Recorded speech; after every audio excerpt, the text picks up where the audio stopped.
नमस्कार दोस्तों, मैं अशोक कुमार पांडे उर्फ AK56 आपका अपने YouTube चैनल इंद्रजाल कॉमिक्स लवर में स्वागत करता हूं। दोस्तों, अपने चैनल में मैं अपने बचपन के इंद्रजाल कॉमिक्स से संबंधित एक्सपीरियंस बताता हूं और इंद्रजाल कॉमिक्स पुरानी पुरानी दुर्लभ दिखाता हूं। अभी भी लाल आके मैं ख़रीद रहा हूं उसको आपके लिए, और इंद्रजाल कॉमिक्स की रीडिंग भी करता हूं। तो दोस्तों, इसी क्रम में आज मैं एक इंद्रजाल कॉमिक्स जो कि बहुत दुर्लभ है, बहुत पुरानी है, उसका अंक है दोस्तों 125 बौनों का प्रतिशोध है। दोस्तों, ये मैं आज इसकी पूरी रीडिंग करूंगा। दोस्तों, आप भी आनंद लीजिए इसका और रीडिंग शुरू करते हैं। दोस्तों, आप लीजिए। दोस्तों, ये है बौनों का प्रतिशोध, जिसकी आज हम लोग रीडिंग करेंगे। दोस्तों, इसका देखिए 125 इसका संख्या है। इंद्रजाल कॉमिक्स बौनों का प्रतिशोध, और 70 पैसे की है दोस्तों ये, और वेताल की है। दोस्तों, शानदार, देखिए कितना बढ़िया इसका कवर है, फ्रंट कवर। पढ़ते हैं दोस्तों अंदर। ये देखिए दोस्तों, इधर ये कोलगेट का ऐड है, और इधर दोस्तों देखिए कहानी स्टार्ट है। महाबली वेताल, शत्रुओं की मित्रता। दोस्तों, बाहर तो इन्होंने लिखा है वो बौनों का प्रतिशोध, अंदर लेकिन कहानी इनकी कई पार्ट में लग रही है। तो ये है शत्रुओं की मित्रता, पहली कहानी महाबली वेताल। कहानी पढ़ते हैं दोस्तों। डेंकाली जंगल का हर रास्ता और पगडंडी वेताल की देखी हुई थी। वहाँ उसी का राज था। उसके राज की सीमा कोई नक्शे में क्या आंकता। बाहर वालों को उसका पता भी नहीं था, और उसके राज में सभी तरह के प्राणी रहते थे, सभी तरह के। तो दोस्तों, ये दिखाया जा रहा है। बाप रे बाप दानव, मोबिका कबीले का जो जंगल में दूर रहते हैं। यह ठिंगू हो, इन छुटकन्ने लोगों की बात सच्ची ही है। हा हा हा हा।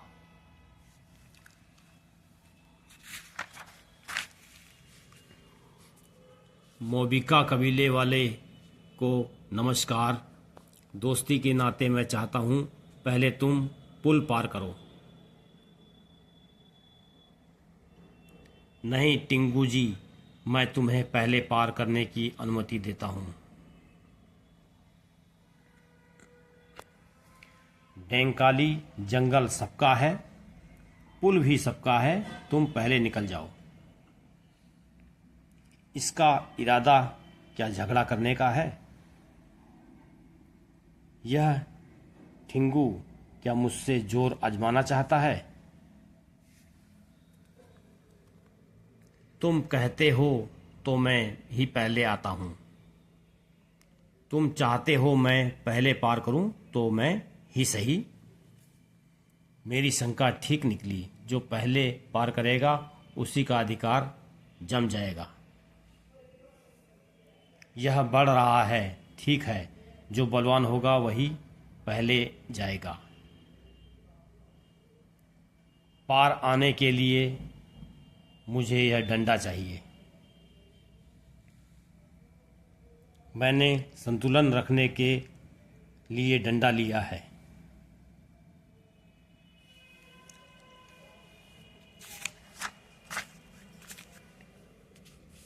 इन दोनों को आमने सामने देखकर क्षण भर को चिड़िया का चहकना भी बंद हो गया। सब सुन्न रह गए। रुक जाओ, मैं पहले आ रहा हूं। तुम ठहरो, पहले मैं पार आऊंगा। तुम सोच लो, सिर्फ आगे, फिर आगे बढ़ो। यह डंडा तुम्हें पुल के बदले पानी के रास्ते भेजेगा। है फुर्तीला। पानी के रास्ते में नहीं तुम जाओगे मेरे डंडे के कारण। छुटकन्ना वार बचाता है फुर्ती से। हाथी और चींटी के मुकाबले में हानि चींटी की ही होती है, लेकिन चींटी नारियल में घुस जाए तो हाथी पीछे पीछे नहीं घुस सकता। तुम केले के छिलके को की तरह फिसलते हो, केले जैसे ही पिलपिले भी यह डंडा बताएगा। तुम बांस जितने लंबे हो, बांस जैसे ही दुर्बल भी यह मैं दिखाता हूं। तो दोस्तों ये दोनों, एक को उस पार जाना था, एक को इस पार आना था। तो पहले बेताल ने बोला कि तुम जाओ, उसने कहा तुम जाओ। फिर जब वो आने लगा तो बेताल ने सोचा ये तो लड़ना चाह रहा है, देखा जाए। तो बेताल ने कहा हम जाएंगे पहले, फिर वो हम जाएंगे। तो अब पुल के बीच में आके दोनों की फाइट शुरू हो गई है। खेल खत्म, तुझे पानी में मछलियों का साथ देना होगा। तू है मछली, पानी की ज़रूरत तुझे है, तो जा पानी में। तो दोस्तों यहाँ पे झपटा झपटी हुई और दोनों पानी में गिर गए। जीत हम सबकी हुई, झगड़ा खत्म हुआ। तुमने सामना खूब किया चलते फिरते प्रेत, तुम भी कम नहीं मोबिका वीर, अगले वर्ष फिर भेंट होगी। और इस तरह दो पुराने शत्रु बांदर बौने तथा मोबिका दानव हर साल मिलने लगे और मित्रों के समान रहने लगे। तो दोस्तों ये एक छोटी सी कहानी थी, बहुत इसमें मैटर नहीं है ज़्यादा। पुल पार करने का इनका दुश्मनी थी। ये बड़े लोग हैं और बांदार बौने छोटे होते हैं, तो वही दुश्मनी चलती थी इनकी। तो वही पुल को पार करने के उसमें दोनों ही नीचे गिर गए। तो ये माना गया कि कोई हारा नहीं है। फिर ये हर साल मिलने लगे। छोटे राजा दोस्तों।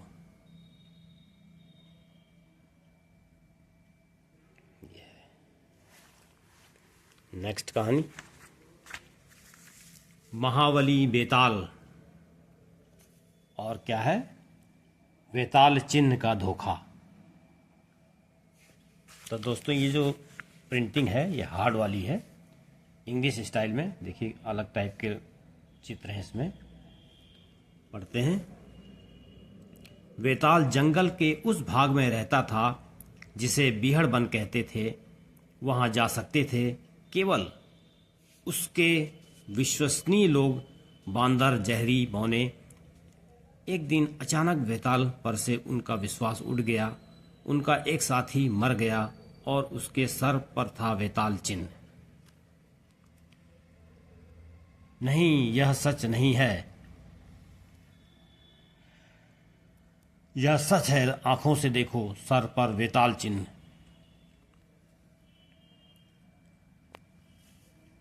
यह कैसे? वेताल ने हमारे ही आदमी को मार दिया। हम उसके सच्चे दोस्त हैं। संदेह का सवाल ही नहीं। वेताल का फौलादी घुसा किसी का भी सर तोड़ सकता है, जैसे उम्बा का तोड़ा। यह मर गया। हम इसे वेताल के पास ले जाएंगे, सच्चाई का पता लगाएंगे। शायद उम्बा ने मरने लायक कुछ किया हो, वेताल ने उसे उचित दंड दिया हो। आई सुनो, अरे वादा है, घायल है। क्या बात है वादा? सब बताओ। किसी ने घूंसा मारा, मैं देख नहीं सका किसने मारा।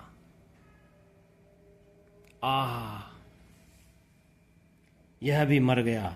यह मामला क्या है?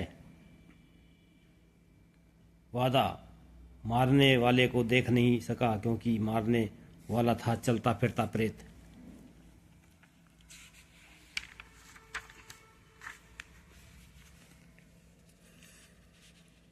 क्या यह सच था? बेताल ने बिना सलाह किए, बिना सोचे समझे दंड दे दिया। जवाब मिल सकता था खोपड़ी नुमा गुफा में। क्या हो रहा है मुझे? सर चकरा रहा है, घुटन है, बाहर चलूं? ओह, अब ठीक है, लेकिन मुझे कुछ हुआ जरूर। सर अजीब लगता है, ठीक से सोच भी नहीं सकता। वेताल को पता नहीं था बांदर नाकेबंदी कर रहे थे। अपने बांदर मित्रों के पास चलूं, उनकी दवा अच्छी होती है, वही लूंगा। मार डालो वेताल को, यही दंड मिलेगा, खत्म कर दो। दोस्तों, यह क्या हो रहा है? हम दोस्त नहीं हैं अपने साथियों के हत्यारे के। हमारे साथियों की अन्यायपूर्ण हत्या का बदला हमारे सरदार लेंगे। उन्हीं को अधिकार है वेताल को मारने का। कोई बात है, मैंने सामना किया तो इनके जहरी भालों की खरोंच ही मेरा काम तमाम कर देगी। पता लगाना होगा कि ये क्यों बिगड़े। इसे मार डालो, हत्यारा। तोम्बा समझदार है, वह मेरी बात सुनेगा। वह समझ जाएगा कि इन्हें किसी ने छला है। सरदार तोम्बा हत्यारे से बदला लेंगे।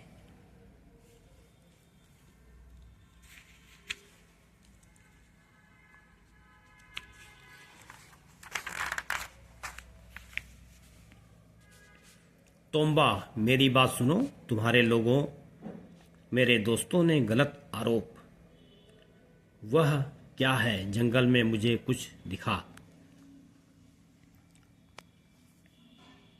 तोम्बा के आदमी अकारण आरोप नहीं लगाते।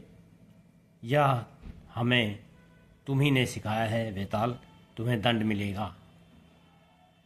कुछ है जरूर, कोई चमत्कार चीज, चकाचौंध। समय आ गया वेताल, अब देर नहीं है। बस तुम्हें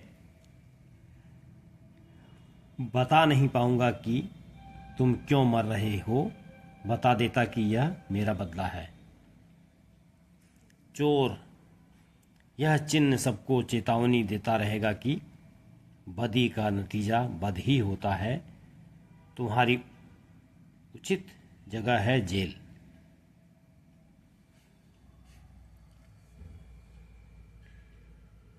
दस वर्ष हो गए बेताल, 10 वर्ष मैंने जेल में काटे और तुम चैन करते रहे। आज तुम मरोगे और मैं मौज मनाऊंगा। तुम्हें पता नहीं चलेगा कि तुम्हारे दोस्त तुमसे बिगड़े क्यों। तुम्हें मेरी सूखी बर्फ की गोलियों का राज जो नहीं मालूम। जंगल में कुछ है, लेकिन मैं छूट नहीं सकता।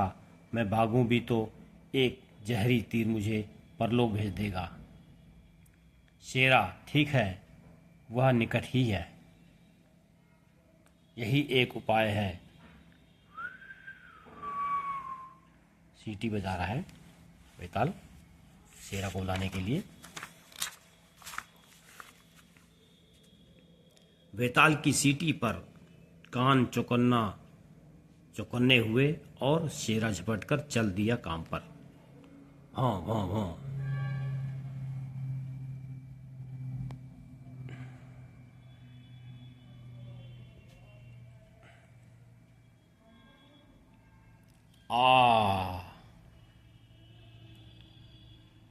इससे छुड़ाओ, बचाओ। ठहरो, एक बाहरी आदमी यहां आया है। तुम्हारा काल आ गया वेताल। शाबाश शेरा। यह बात है क्या हम इतनी बड़ी भूल करने चले थे। चाल खूब चली, सूखी बर्फ की गोली बनाई, जो अपना काम करके हवा में उड़ जाती है, छोड़ जाती है बेताल चिन्ह। उससे लगता है हत्या मैंने की। और तुमने मेरी गुफा में गैस भी रखी थी, जिससे मेरा सर चकराने लगा और बांदरों ने मुझे घेर लिया। हाँ हाँ, इसे सजा के लिए वहीं वापस भेजेंगे जहाँ से यह आया है। सब तुम्ही ने सिखाया है बेताल। हम मूर्ख हैं जो हमने तुम पर संदेह किया। तुम हमेशा हमारे साथ रहोगे और हम तुम्हारे हमेशा की तरह। जरा सी देर हो जाती तो हमेशा के लिए तुम्हें खो बैठते बेताल। तो दोस्तों, यह है एक अपराधी गांव के लोगों में भ्रम फैला देता है कि वो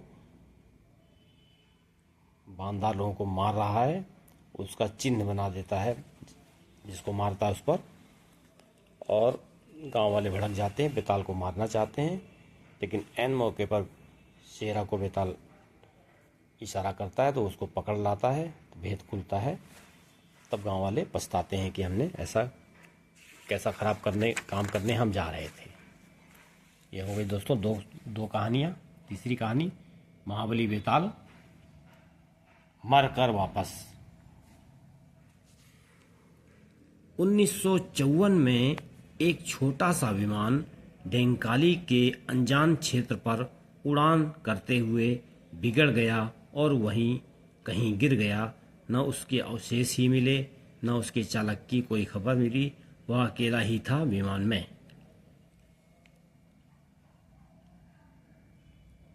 कुछ महीनों में अधिकांश लोग उस दुर्घटना को भूल गए, परंतु नहीं भूली तो चालक की पुत्री।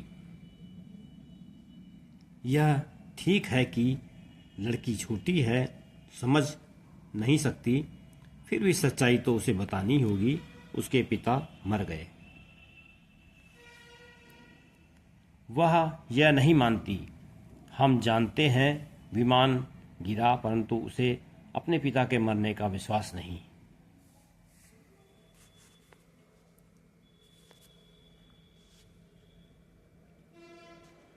और फिर 16 वर्ष बाद, डोरीन, बुद्धि से काम लो। तुम्हारे पिता की छोड़ी हुई धनराशि ज्यों की त्यों बैंक में पड़ी है, क्योंकि तुम नहीं मानती कि वे मर गए। तो क्या तुम अपनी पुश्तैनी जायदाद को बर्बादी से और लेनदारों से बचाने के लिए भी उसका उपयोग नहीं करती? मुझे परवाह नहीं, मेरे पिता जीवित हैं, मुझे विश्वास है, लेकिन जायदाद पर अधिकार कर लें। मैं पिता को खोज कर रहूंगी, तुम मदद करो या ना करो। डोरीन, तुम समझती क्यों नहीं? 16 वर्ष हो गए तो क्या हुआ? मैं अब बालिग हूँ, तुम्हारे अधीन नहीं। मैं जाती हूँ उन्हें खोजने।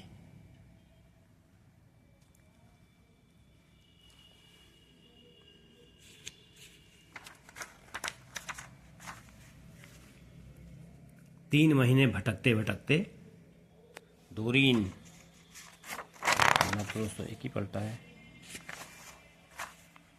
डोरीन, मेम साहब पड़ाव करना होगा, मेरे आदमी थक गए हैं। ठीक है मोंगी, मैं सबसे बहुत मेहनत करा रही हूँ, परंतु मुझे विश्वास है पिताजी जीवित हैं। हम कुछ दिन यहाँ आराम करें, शायद यहाँ के लोगों से कुछ पता चले। तुम यहाँ क्या कर रहे हो? अग्गा, डोरीन, मेम साहब भाग्य साथ दे रहा है। इस आदमी को मालूम है कि एक आदमी जैसा गोरा आदमी जंगल में अकेला रहता है। वही मेरे पिता हैं, जीवित हैं, मुझे उनके पास ले चलो। जल्दी ही ओह पिताजी इतने वर्षों से अकेले जंगल में पड़े हैं। जंगल बहुत घना है, इसलिए उन्हें निकलने का मार्ग ही नहीं मिला। यह कहता है आगे नहीं जाऊंगा। आगे जहरी बांदर बौने रहते हैं। जो इसके शत्रु हैं वह आदमी नहीं है, वही है। तो हम इसके बिना जाएंगे।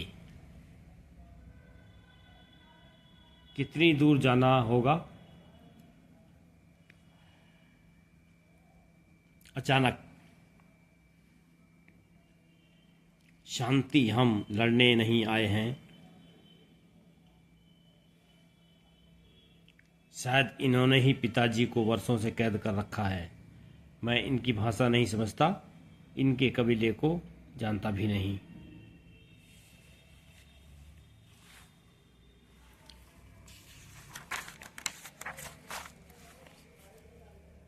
यह इनके पुरखों के प्रेतों का स्थान होगा। वेताल ने ध्यान से उसकी बात सुनी। अभी तो दोस्तों लंबे में है ये। यह इनके पुरखों के प्रेतों का स्थान होगा। नीचे देखिए, या पिताजी यहाँ बंदी हों। अरे कोई आ रहा है।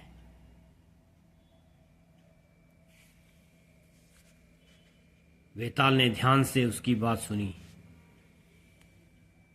मैं वह नहीं हूं जिसे तुम खोज रही हो, लेकिन दुर्घटना की बात सुनी हुई है। मेरे पिता के बारे में कुछ सुना है? सुना था कि जैसा तुमने बताया वैसा विमान पहाड़ों में गिरा था। अब तुम कहोगी मुझे वहां पहुंचाओ, लेकिन उन पहाड़ों पर बांदर नहीं चढ़ सकते, इसलिए मैं ही साथ चलूंगा। फिर तुम पीछे ठहर जाओ। रास्ता खतरनाक है। जो पता चलेगा लौटकर तुम्हें बता देंगे। रास्ता चाहे जितना खतरनाक हो, मैं रुकने वाला नहीं। बाप रे। कई घंटों की चढ़ाई के बाद अब चोटी निकट ही है। वह जगह है जहां विमान गिरा था।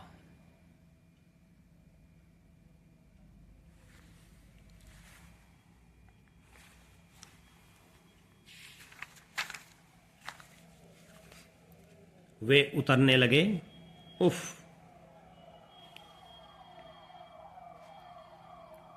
ये पहाड़ों के वासी हैं, यहाँ से बाहर नहीं जाते। मैंने इन्हें एक बार ही देखा है।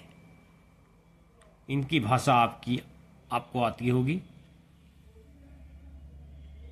देखता हूँ पहाड़ों के वासियों, हम मित्र हैं।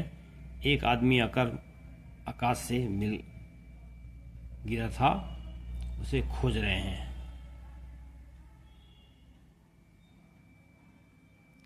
क्या कह रहे हैं ये? मैं समझा नहीं, लेकिन मेरी बात ये समझ गए। हमने तुम्हारे बारे में सुना है बेताल। चलो हमारे सरदार के पास चलो, वे ही आसमान से गिरे थे।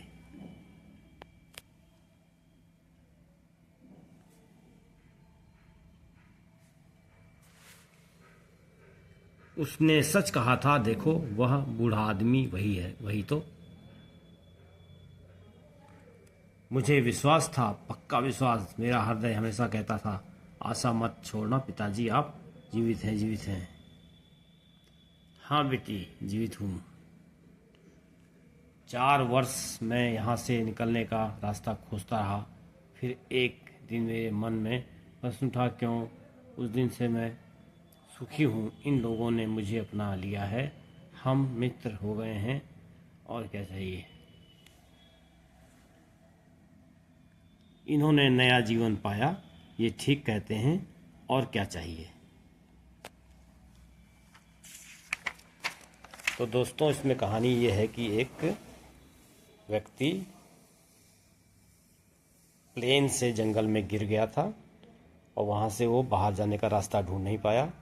उस समय उसकी लड़की छोटी सी थी और जब वो बड़ी हुई, बालिग हुई, तब वो अपने पिताजी को ढूंढते हुए जंगल में आई है और यहाँ बेताल की मदद से उसने अपने पिताजी को ढूंढ लिया और ले गई।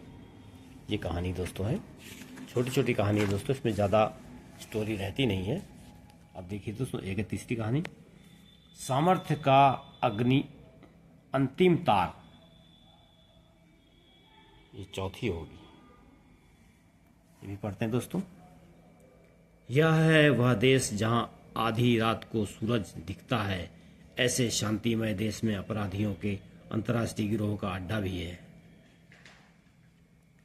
यही है, यमेश्वर की प्रसन्नता का पार नहीं रहेगा।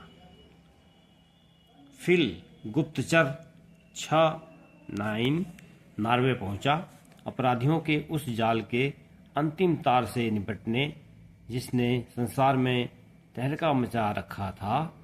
उनके संगठन का नाम था सामर्थ्य।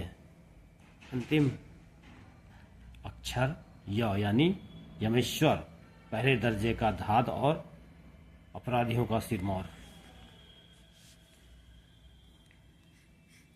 आपको टैक्सी चाहिए? नहीं तो धन्यवाद, मेरे हाथ में पिस्तौल है, चुपचाप बैठ जाओ अंदर। मेरे विचार तो सैर का नहीं था, परंतु तुम चाहते हो तो यही सही, तो चलो। हमें बहुत खुशी हुई आपसे मिलकर, हा हा हा। शहर से निकलकर गुंडे ऊंचे नीचे पहाड़ी क्षेत्र में पहुंचे, जहां पहाड़ियों के बीच अगणित खाइयां थी। फिल अब समझा कि ये यमेश्वर ने अपना अड्डा इन सुनसान पहाड़ों में क्यों बनाया था। सड़क से घूमकर वे कच्चे से रास्ते पर आए। सामने पक्की दीवार थी। अचानक दीवार ऊपर उठ गई और दिखाई दी। टैक्सी रुक गई और गुंडों ने फिर फिल को उतार दिया। मीटर चलने दो, मैं अभी लौट कर आता हूँ। अब क्या लौटेंगे? चलो अंदर, जल्दी चलो, जल्दी करो। कुछ दूर चलकर वे एक सुरंग में पहुंचे, परंतु आगे गुफा इतनी बड़ी निकली मानो कोई महल हो, और वहां सिंहासन पर बैठा था यमेश्वर, सामर्थ्य का सरदार। आइए फिल साहब, आपसे भेंट हो ही गई। मेरे आदमियों के कारण कष्ट तो नहीं हुआ?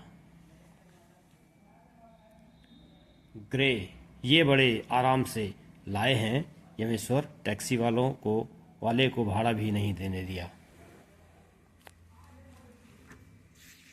तो दोस्तों, ये कोई जासूस टाइप की कहानी है।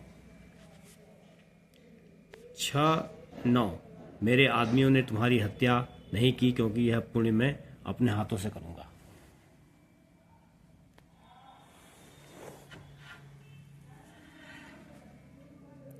मरने से पहले सामर्थ्य की शक्ति देखते जाओ। हम ऐसे मंच पर हैं जो घूमता है, बस यह बटन दबाने की जरूरत है। मंच घूम गया और वे सिंहासन के पीछे की ओर के कमरे में आ गए। वहां विशालकाय कंप्यूटर रखा था। कंप्यूटर, हाँ, अपराधियों से संबंधित हर तथ्य इसमें प्रविष्ट किया गया है। उनके आधार पर कंप्यूटर ही हमारी योजना बनाता है और कभी गलती नहीं करता। संसार के विधि तथा व्यवस्था के जितने संगठन हैं, उन सब की जानकारी भी इसमें है। अगर उनके प्रयत्नों के तोड़ यह बताता है, तुम्हारी हर चाल हमें बता देता है। तुमने सामर्थ्य के और अंग तो तोड़ दिए, लेकिन कंप्यूटर चल रहा है, यह हमें उपाय बताएगा और हम सामर्थ्य को फिर से उतना ही सबल बना लेंगे। तुमने व्यर्थ ही खतरा उठाया। कंप्यूटर अभी बता देगा कि सामर्थ्य को फिर से सबल बनाने के लिए क्या करना है। कंप्यूटर को किसी तरह रोकना होगा। फिल ने अचानक वार किया और चौकसी करने वाले के हाथ से पिस्तौल गिर गई। फिल ने झपट कर दीवार से पुराना भाला और ढाल उतार ली और तेजी से भाला फेंका। यमेश्वर उछलकर एक और हो गया। 6-9 का भाला ठीक निशाने पर लगा। कंप्यूटर पर भाला उसके बिजली के तारों में घुस गया, जिससे तार जलने लगे। यमेश्वर, मैंने भाला कंप्यूटर पर ही मारा था। जितनी जानकारी इसमें प्रविष्ट कराई थी सब मिट जाएगी, मशीन बेकार हो जाएगी।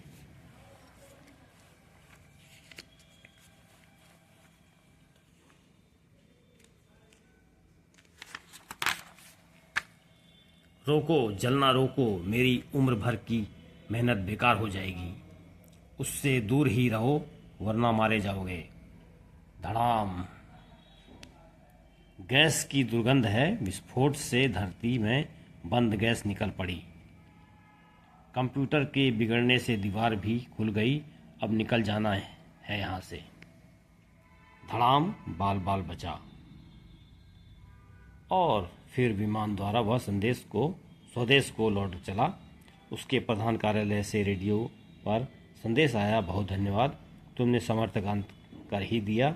अब कुछ दिन आराम करो, चाहे तो विदेशों की सैर करने ही चले जाओ। वाह वाह, जरूर सैर करने जाऊंगा। तो दोस्तों, ये एक कहानी ख़त्म हो गई। एक बदमाश के गिरोह का खात्मा किया फिल ने, जिसको कि वो लोग पकड़ कर ले गए थे मारने के लिए, लेकिन उसने उनका खात्मा कर दिया। बहुत छोटी सी कहानी है दोस्तों। ये देखिए, चिकलेट्स का है और ये कहानी है जनवरी 1, 1971 की, यानी 71 की बिल्कुल शुरुआत, पहले 1 तारीख की से छपी थी ये। तो पूरा 71 का महीना है। तो ये 30 साल उधर, 55 साल पुरानी है दोस्तों। और ये है दोस्तों क्या, पार्ले फ्रूट ड्रॉप्स, वही पॉपिंस टाइप का है दोस्तों। फ्रूट ड्रॉप्स लिखा है इसको, चीज़ वही टॉफ़ी है। तो दोस्तों, ये है बोनो का प्रतिशोध।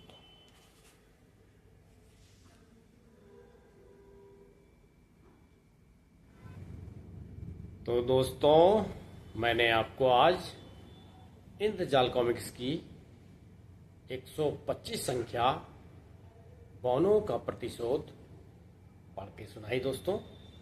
इसमें 4 कहानियाँ थी छोटी छोटी। कैसी लगी दोस्तों बताइएगा। वैसे एक कहानी वाली कॉमिक्स अच्छी होती है।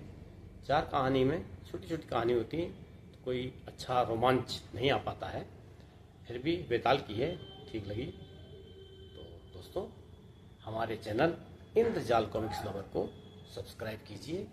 धन्यवाद दोस्तों, नमस्कार।